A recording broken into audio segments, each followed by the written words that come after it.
Well, welcome to our 71st season with the Symphony of Southeast Texas. We're so happy that you could join us as we embark on an incredible season that's going to kick off this weekend.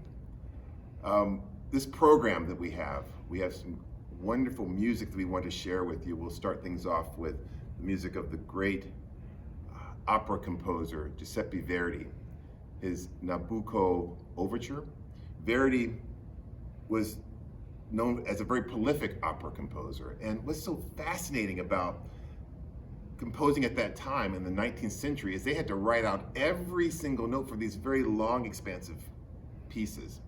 Now, one of the things that I love about this piece is that it really showcases the incredible musicianship that we have with our musicians in the Symphony of Southeast Texas.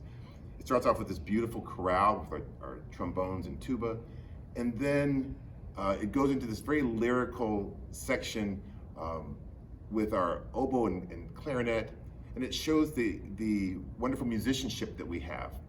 And it builds to this really stirring conclusion. It's a great celebratory way to open up our season this year. Following the overture, we have a gentleman who's joining us, Mr. William Hagen. He's right here. Thank you for coming to Beaumont, Texas. First time to Beaumont, Texas, I assume? Yes. Yeah. Not the first time to Texas, but first time to Beaumont. Okay. And yeah, happy to be here. Was greeted by a giant thunderstorm last night, which I hear was very much needed. So We very much needed the rain. And so you're going to be playing the Sibelius Violin Concerto. First of all, could you just tell us really briefly about your background? I am from Salt Lake City, Utah. I'm not from a family of musicians. I heard the violin at a young age and was just totally amazed by it, and was enthusiastic about it in the way that other toddlers and young children are enthusiastic about things. And then I fairly quickly realized that it was something that I excelled at, and I kind of stumbled into this career in music because Wow. I didn't, my family doesn't know anything about the music world or anything, Sure. and it's just been a total love affair from the beginning. Where'd you go to school? I went to school mostly at the Colburn School in yeah, LA. Fabulous school. Brief stint at Juilliard, and then I finished off in Germany at the Kronberg Academy, which was Okay. really an amazing experience. And yeah, I've so loved this life in music that I've been able to lead. And you're making a solo career. Yeah. As a soloist. Now, you're going to be joining us on the Sibelius Violin Concerto, one of the great masterpieces. What are your thoughts on the Sibelius? It is a huge violin concerto. It's, I think, maybe one of the most dramatic pieces in the repertoire. It's really unique in the sense that it doesn't, I mean, just the beginning, structurally, usually you have this long orchestra introduction with the exception of, say, Mendelssohn Concerto or something like that, but right from the get-go, there's just this atmosphere in the orchestra, and I kind of emerge out of it, and you can tell that we're in Finland and not in Germany anymore, and it's extremely dramatic. Just the melodies kind of sweep the way it's orchestrated. I'm sure you're seeing it's just big. Right. And I think it's interesting. Concertos are about melody a lot of times. This is a lot about color. Yeah. And the colors of the orchestra, which makes it, like you said, it starts off with this glow in the strings, and then you just kind of emerge out of that, and you're like, what key are we in? What meter are we in? And yet it all has sort of an organic form to it. And it really displays not only how beautifully lyrical the violin is, but also the virtuosic. I mean, it's just hard to play as well. I think it's maybe the most difficult violin concerto. It really asks a lot, but it's not like Paganini violin concerto where it's kind of sport for the sake, right. technique, athletic. Yeah, it's not Olympics. like I'm trying to show off. It's the drama. Yeah. And my teacher in Germany, Christian Tetzlaff, said one time in a lesson, a good composer composes the difficulty in.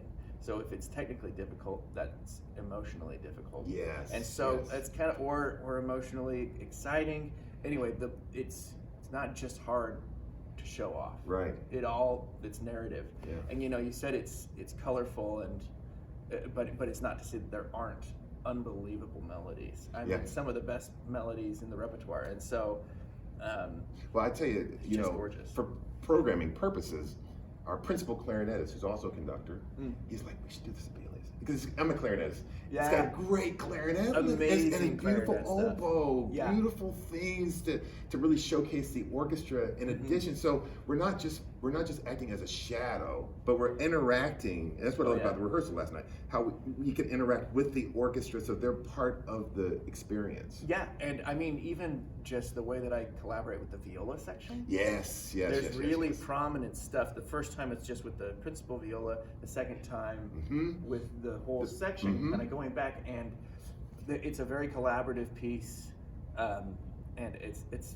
really it's a blast to play. A blast is kind of a funny word for a piece that's so emotionally dramatic. Yes, I don't think that the protagonist of the story would say, "Oh, that was a blast," but you know what I mean. And the way that he uses the harmonics in the third movement, way up there. What a great color, strange, mysterioso. Yeah. But he knows how to use the violin to its greatest extent.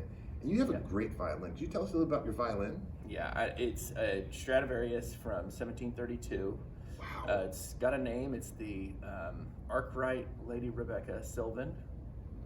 Okay. And it's on loan from the Rachel Barton Pine Foundation. Rachel Barton Pine is a great violinist herself, and we've become friends. And I could not be more grateful for this violin, because it's not just a Strad; it's a good Strad. Good, yeah. And there's a big distinction there. It's not every Strad is an amazing violin. All right.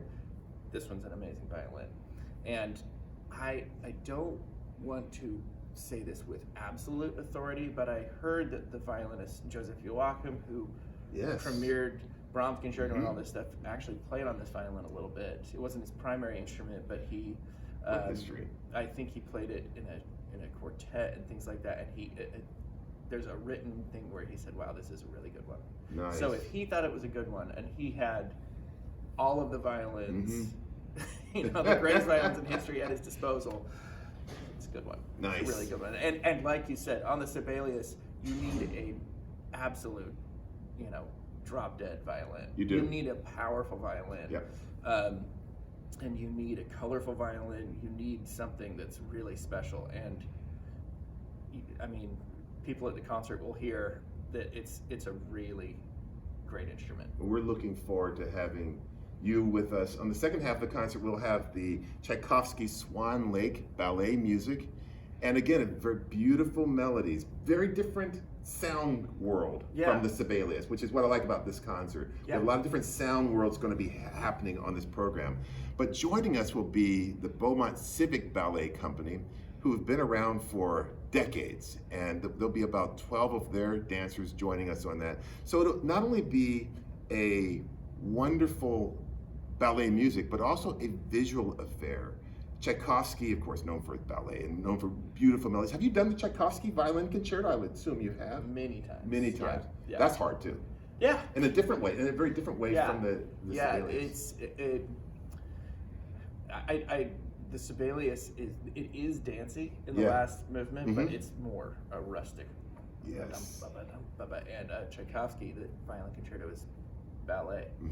I mean, it's really, and just unbelievably beautiful. I don't want to talk too much about the Tchaikovsky Violin Concerto because we're playing Sibelius, but I mean, it's just beautiful. It's Tchaikovsky's favorite composer. His favorite music to listen to is Mozart and Italian opera, and you can hear that. And that's a great connection to the Verdi at the beginning, Italian opera, and I can hear it. And the thing is, I can hear the Tchaikovsky Violin Concerto in parts of the Swan Lake that we're doing. So it's a wonderful program, and he's a fabulous violinist. And what I love about, we have him coming in from Utah. We also have our own hometown ballet company who's going to be joining us on stage. And we're about our community and bringing great talent into the community and also showcasing great talent in our community. We want you to be part of our season. We hope to see you at the Symphony of Southeast Texas this coming Saturday at 7:30 at the Julie Rogers Theater. Thank you so much for joining us.